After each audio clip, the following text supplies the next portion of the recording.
Good day everyone. I am Cherry Ann Collado, the last reporter for Module 3, and I'm going to discuss Lesson 5, which is all about digital literacy skills in the 21st century.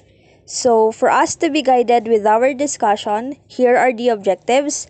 Identify and describe the elements of digital literacies and conduct a self-evaluation on level of digital literacy skill.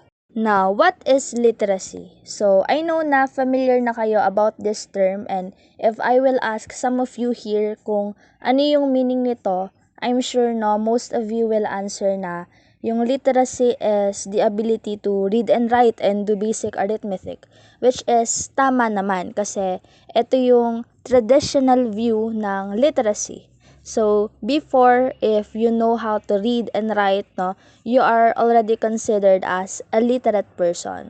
So, paano naman ngayon, no? How about now in the 21st century kung saan yung technology is naging parte na ng ating everyday life? Does knowing how to read and write and do basic math is enough for you, no, to survive in this digital society? So, before anything else, let me share with you first the 21st century skills na important or essential to thrive in this world. So, these skills will help you succeed in your daily life, in your academics and college, and of course, in your future chosen career. So, it is divided into three categories. Yung una is the learning skills or the 4 C's. So, we have critical thinking, creativity, collaboration, and communication. Yung second category naman natin is the literacy skills. We have the information, media technology, literacy. Ang last category is the life skills or the flips. So we have flexibility, leadership, initiative, productivity, and social. So yan yung mga 21st century skills na importante na natuturo and nahahasa sa mga students na katulad natin, lalong-lalo na as a future educator. So dapat meron tayo ng mga ito. And also no, aside from having these skills, we should also know how to incorporate these skills into our classroom in the future to help also our students to develop these skills. Now, going back to digital literacy, so tayong mga millennials and yung mga young people ngayon, we are often called as digital natives. Meaning, nung pinanganak tayo is, nandyan na yung presence ng different technologies. Kaya nga, maraming mga kabataan ngayon na they are more tech savvy no, than many adults. And if kung mapapansin ninyo yung mga bata ngayon they already know how to operate no, and manipulate different devices. They know how to use a tablet, computers, smartphones, mga different social media platforms, and mga apps. So yung mga yon no, that suggests their digital skills, meaning they already have the skills. However, the question is, are they digitally literate? So, yung knowledge lang ba natin on how to use this technologies yung magiging basehan for us to be considered as digital literate individuals? So, let's find out as we go further on our discussion. Ngayon, what is digital literacy? So, the term digital literacy was coined by Paul Hilster in 1997.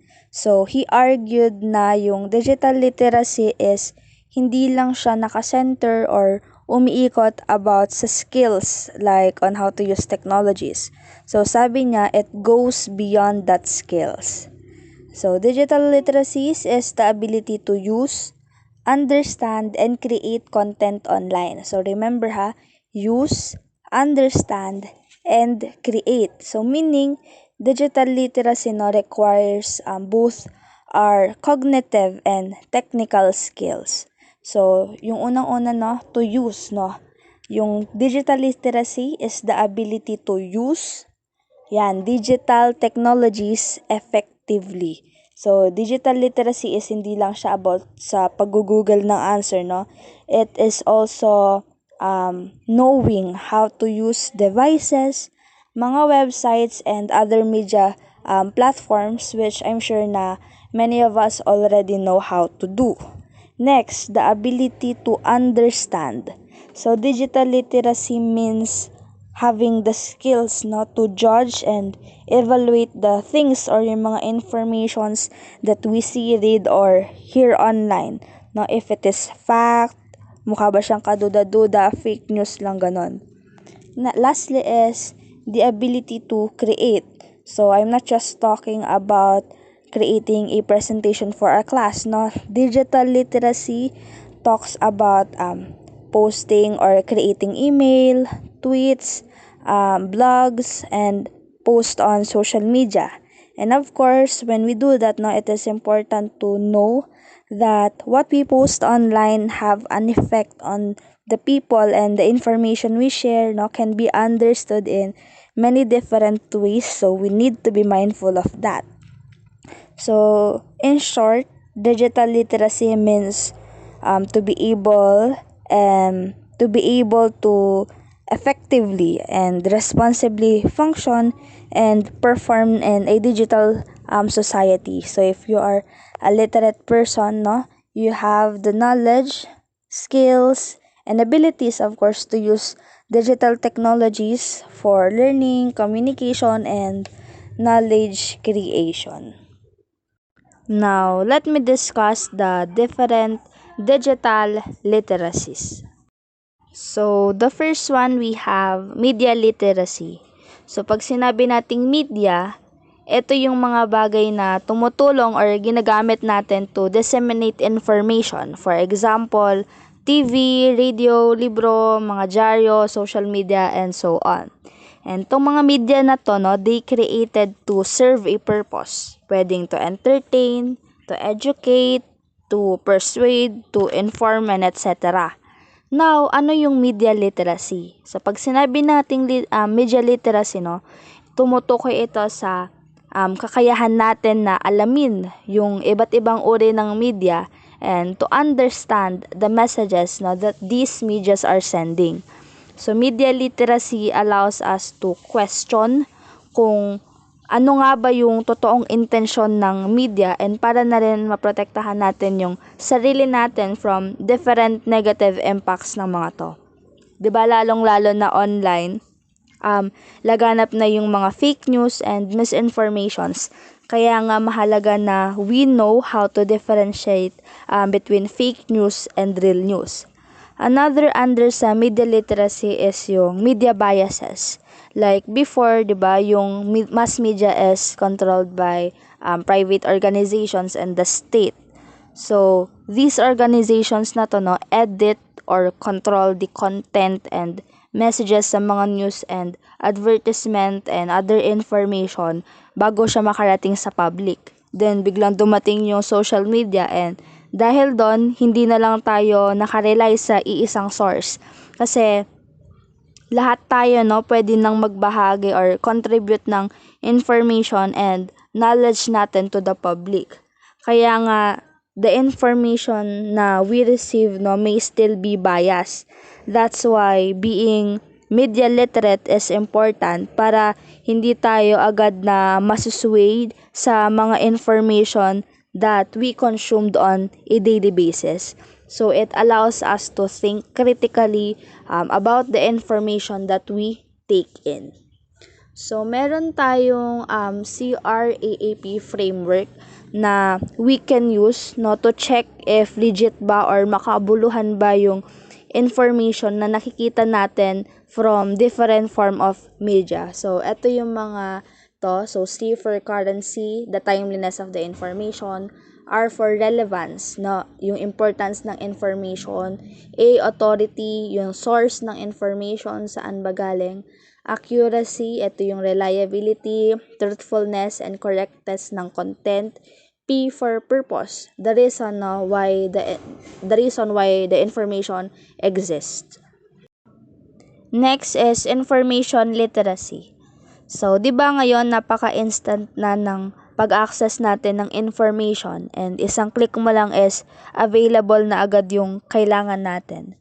Now, yung disadvantage nito is hindi lahat ng nakikita natin online, no, sa mga website and mass media is masasabi nating totoo. Kaya kailangan no marunong tayong sumuri ng mga information, no, malaman kung reliable ba yung mga ito. Kaya nga ang pagiging information literate is isa sa mga pinakamabisang paraan para masugpo yung paglaganap ng mga fake news. So, meron tayong elements, no, of information literacy, or ito yung maaari nating sundan, no, to check the information na nakikita natin. So, number one, information needs. No, you need to identify ano nga ba yung mga information na kailangan mo lang. Number two, no, you try to find mga legit potential sources, no? So, hindi lang dapat tayo magre-rely sa iisang source. Kasi if reliable yung information na yon, kahit saan ka pa tumingin is parehas lang yung sasabihin yan. Number three is you now search for the information, no? Access to the information. Number four, check mo yung quality ng information. Facts ba siya? Fake ba siya? Or merong bias na involved?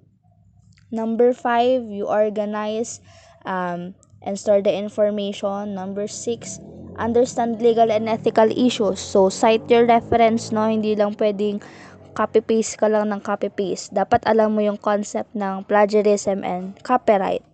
Number seven, use the information effectively. So, use it in the way na hindi lang ikaw yung magbe-benefit but pati na rin yung iba, no? And use it, of course, to create new knowledge.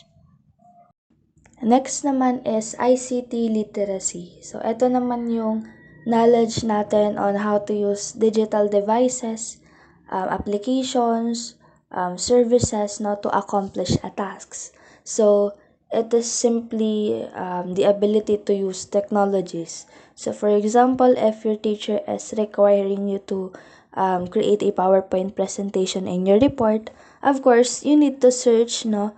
You need to search or select, no, and use an appropriate devices and services, no, in order to accomplish the task. Next is communication and collaboration. So, ang pagkakaintindi ko naman dito is it talks about communicating, collaborating, sharing of information and messages, no, through different collaborative digital tools like sa na-discuss nila Ms. Balagso and Mr. Rolando. So, it focuses on how you work with people and connect with them through different digital means. Next is identity management. So, it is how we present ourselves online. Ito yung identity natin na na-establish by engaging in different activities online like posting, commenting, creating a content, sharing a post, giving a review, and so on. So, ikaw ba yung tipo ng user na nakikipag-away sa comment section o kaya naman isa sa mga nagpo-post or nag-share ng mga fake news? So, it is managing your identity in a way how you want others to see you. So, identity management is also about the ability not to understand who can see the content we post online and what impact that content could have, no, both positive and negative. And also being careful on posting and giving personal information. So, as much as possible, yung mga friends natin on social media should be the people na we know personally, hindi yung kung sino yung nag-add is follow back mo na agad. For you to maintain lang, no, yung safety and security. Next is learning skills. So, in digital era, we are very much lucky kasi we can easily access a lot of information on the internet ng walang kahirap-hirap, hindi tulad dati. So, we need to take advantage of the technology available to us to improve our studies and to learn and work efficiently. Lastly is digital scholarship. So, it's like doing an online academic research. So, we must be aware and knowledgeable in the internet when browsing for information in order to find and use published research in your academic career. So one of the important component of digital literacy is having an in-depth understanding of concepts requiring essential core skills. And yung core skills na to are known as the C's of the 21st century skills. So let's proceed to the four C's na we need to develop and enhance to perform well in this century. So yung four C's, yung critical thinking, creativity, communication, and collaboration, these are essential, for us students to do well in school and succeed in the workplace in the future. So, isa-isahin natin sila. So, number one, we have critical thinking. So, it is finding solutions to problems. It helps us to figure out stuffs on ourselves. So, it teaches us not to just accept information without checking if it is true or not. So, critical thinking is all about evaluating and thinking about the information presented to us. Number two is creativity. So it is thinking outside the box. So when people use their creativity, it means na they think in a way na they are able to see things in multiple perspective or able to use their imagination to come up with new ideas. So parang if eto yung ginawa ng lahat, ikaw, iba yung gagawin mo. Kaya, this skill is important because it gives us an opportunity to approach challenging tasks in new ways and find new solutions to different problems. Number three is yung collaboration. So, it is working with others now, working together as a team. So, sabi nga, we are a social animal and it is natural for us to interact with others. Kaya, through collaboration, we solve problems together, we learn to accept other people's idea, we improve our speaking and listening skills, and recognize na we have a responsibility within a team. And this is essential as it contributes in building good relationship. Lastly is yung communication. So it is conveying ideas. So we must know how to express our ideas both online and in person clearly, to avoid misunderstanding. So this is important kasi imagine if we need to accomplish something and we are expected to collaborate with others. So, how can we collaborate if we are unable to communicate? So, yeah.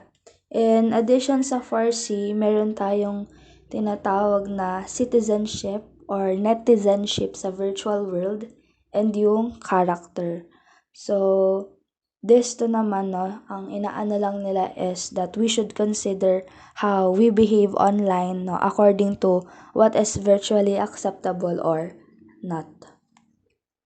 So, Lynch in 2017 identified 8 digital literacy skills needed to become digitally literate. So, number one, coding. So, ito yung ginagamit ng mga programmer para makagawa ng isang website, web page, or apps. So, it is composed of symbols, words, and syntax rules. And it is learning to tell machines what to do. So, sa coding, kasama dito yung basic understanding about HTML and CSS. Yung HTML stands for Hypertext Markup Language. Ito yung ginagamit natin to create a website. Yung CSS naman is Cascading Style Sheets. So, ginagamit natin yung CSS to style the content. So, if walang CSS, yung mga website natin would look very bland. So, sa pagkakatanda ko to, tinaturo yung coding grade 7. So, yun, pinapagawa kami ng own web page namin. So, to create one, just open your notepad and your computer and i-type mo yung mga symbol. Just like dito sa first picture, yan. Doctype HTML, body, first heading, so may mga symbol dyan. So you can search it naman on the Google kung ano yung parang pagkakaayos-ayos nito. And if you save and open it on the browser, ang magiging result niya is etong nasa second picture. Number 2 is collaboration. So for us to be digitally literate, kailangan we know how to communicate and collaborate effectively using various digital platforms like Padlet, Google Docs, Google Drive, Microsoft Teams, and so on. Number 3 is cloud software or cloud storage. So, it is an essential part for document management. So, dito sa cloud, you can save your work, yung mga files mo, music, and photos online. So, dito, if you will notice, pag gumagawa ka sa WPS, yung mga files natin is directly na siya nasa-save sa WPS Cloud. So, sa Gmail, meron din nito, Google Cloud, Google Drive, yan, example din yan. So, ang maganda sa cloud software or cloud storage is, hindi mo na kailangan bumili ng flash drive just to save your files, So, pag na-save na siya sa cloud, ma-access mo na siya anywhere, Pero, ang limitation lang dito is, kailangan meron kang internet. Number 4 is word processing software. So, ito yung mga ginagamit natin to manipulate text documents. So, it allows us to create, edit, and print documents. For example, MS Word, WPS Office, Google Doc, and etc. So, itong mga to, it enables you to write text and store it electronically. Number 5 is screencasting. So, it is a video recording using the computer. So, pag photo, ang tawag is screenshot or print screen. Pag video, screencasting or screen recording.